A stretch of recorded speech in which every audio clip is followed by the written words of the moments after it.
y estamos en lo que el catolicismo llama la Semana Santa. Si yo tomo el concepto de santidad como el elemento que es decir, son santos las personas y no las cosas, ni las fechas, ni los lugares, sino que las personas, porque la santidad es una cualidad de alta virtud, de entrega, de espiritualidad. No existe una semana que se hace espiritual, que toma conciencia de algo. Por lo tanto, es un término bastante pagano. Pero ¿qué se recuerda en estos días? Eh, tenía por acá, se tiene que haber volado. Bueno, aquí tenía, por ejemplo, algunos dicen conmemoración de la muerte de Jesús. No, Él se sacrificó por nosotros. Existe un concepto de que la muerte de Jesús fue algo simbólico. Se sacrificó por nosotros, pagó por nuestros pecados. Sin embargo, según la doctrina cristiana en general, seguimos siendo pecadores, seguimos sujetos al pecado desde que nacemos, por eso hay que bautizar a los niños, etc. Entonces hay cosas que definitivamente tenemos que reflexionar. Si Jesús era un hombre que se hizo santo y que tomó sobre sí los pecados del mundo y por eso se dejó matar en la cruz romana, tenemos dos posibilidades. O era un místico con una entrega excepcional, o era un loco, porque era un ser humano. Ahora, si yo entiendo que Jesús era la encarnación del Cristo, el Verbo, Dios, co-creador con el Padre, como dice Juan en su introducción, si es un Dios encarnado, si es el Dios, el Verbo, el co-creador, el Hijo directo del Padre, el Elohim mayor, que encarna en Jesús, entonces todo lo que conocemos de Él y su muerte, o su sacrificio en la cruz, como le quieren llamar, toma otra connotación, completamente distinta. Porque si es un Dios encarnado, el, la muerte carnal, física, en la cruz romana, que es la representación del poder del mundo, tiene que tener un significado diferente porque Él es un Dios encarnado. Y no puede limitarse solamente a la muerte en la cruz, tiene que haber algo más. Nosotros sabemos, y es doctrina del movimiento de fe crístico y del sacerdocio de Cristo, que se ha hablado mucho de salvación, pero alguna vez usted que tiene fe, que ha creído, que de pequeño escuchó esto en la iglesia, etcétera, donde sea, ha entendido de qué nos salvan. ¿De qué nos salvan? Dice, Jesús o Cristo nos salvó. ¿De qué nos salvó? Del pecado. Sí, pero somos todos igual, todos pecadores. Entonces, ¿cómo? Si nos salvó, ¿por qué seguimos siendo pecadores? Entonces la reflexión que tenemos que hacer es muy simple. Si hay algo que salvar es porque hubo algo que se cayó. Nadie salva algo que no necesita salvación. Nadie socorre a alguien que no necesita socorro. Bien, se salva a alguien porque ese alguien está caído, está perdido, está extraviado, se está ahogando. Entonces hay que hacer una acción de salvación. Eso es lo primero que tenemos que pensar. Segundo, el Salvador no es un ángel, no es un profeta, no es un hombre común, no es un gran hombre, no es un... es el Cristo, el ungido, el Hijo primogénito del Padre en persona, el Verbo, el mayor de los Elohim, que encarna en un hombre. Segundo elemento. Tercer elemento. Si hay salvación es porque hubo una caída. Y nos tenemos que rehacer entonces a que los Adanes que fueron colocados en este mundo, en esta tierra, los Adanes, no los hombres que ya habían, porque cuando los Adanes fueron colocados en esta tierra, ya habían hijos de hombre, ya habían seres humanos, pero que no eran adámicos, ¿verdad? Entonces los hijos de Dios vieron que las mujeres de los hombres eran bellas y fueron con ellas y se juntaron y se procrearon y tuvieron muchas y elegían cualquiera, en fin. Eso significa de que los Adanes vinieron o fueron colocados en este mundo, ojo, sin mujeres Evas que les fueron creadas acá, ese otro tema, ya lo hemos hablado, pero fueron colocados acá y había un plan. ¿Por qué fueron colocados acá y había un plan de redención?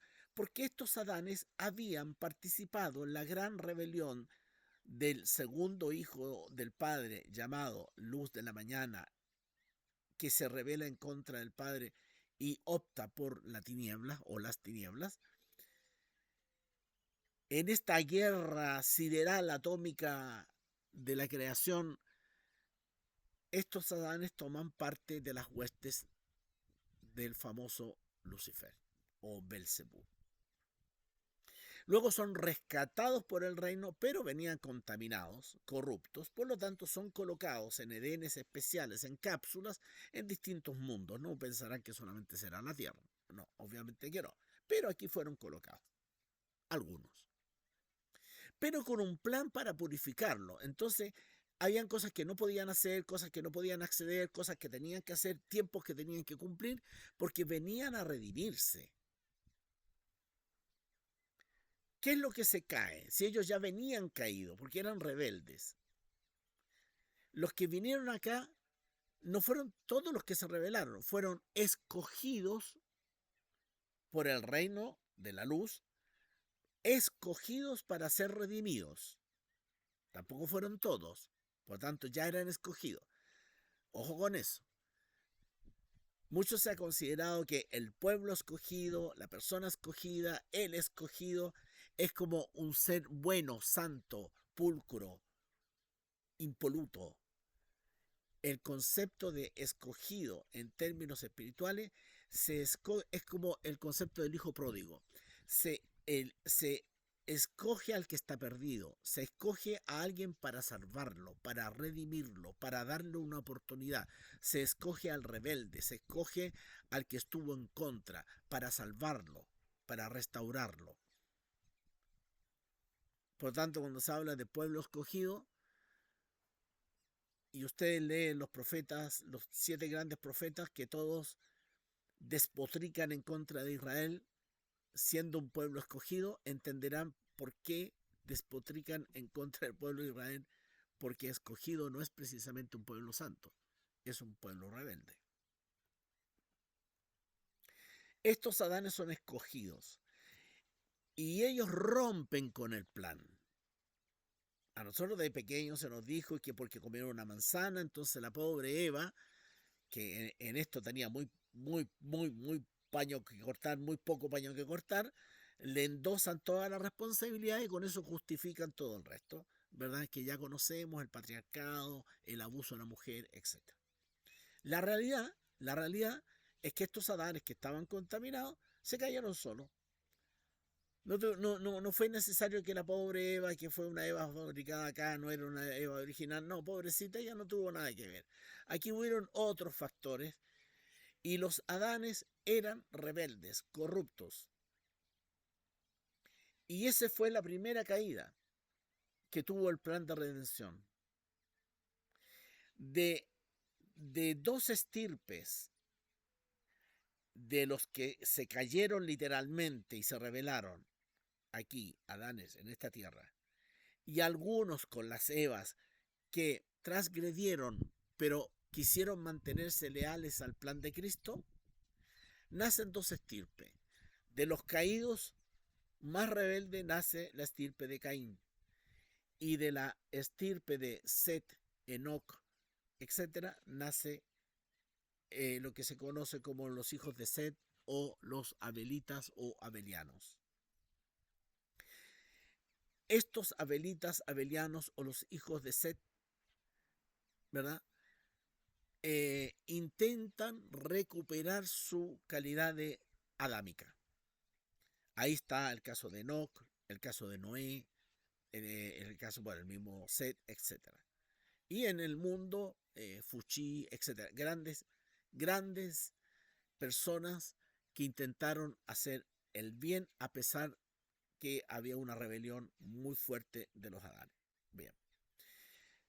Caín persigue a Abel, no es un tema de uno contra uno, es una generación, es una estirpe que le hace la guerra con violencia, cosa que los abelitas no conocían, ¿verdad? Y los tratan de exterminar. Y de hecho se dice que Caín mata a Abel, es decir, la generación cainita elimina o mata o asesina a la generación abelita o abeliana. Y esos dos elementos, la caída de los primeros que vinieron a esta tierra y el crimen de Caín, quedaron impunes.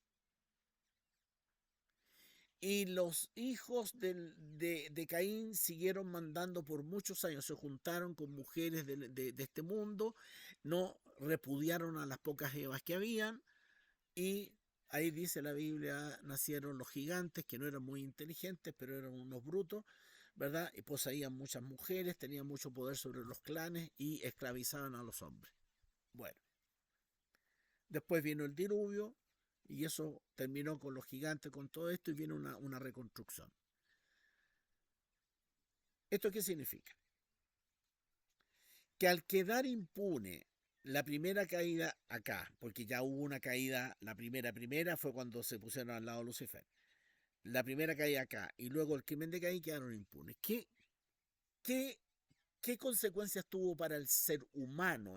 El ser humano pasa a ser el, la, los hijos de las Evas y de los Adanes transgresores, y de los Adanes y las mujeres de este mundo, que son los cainitas.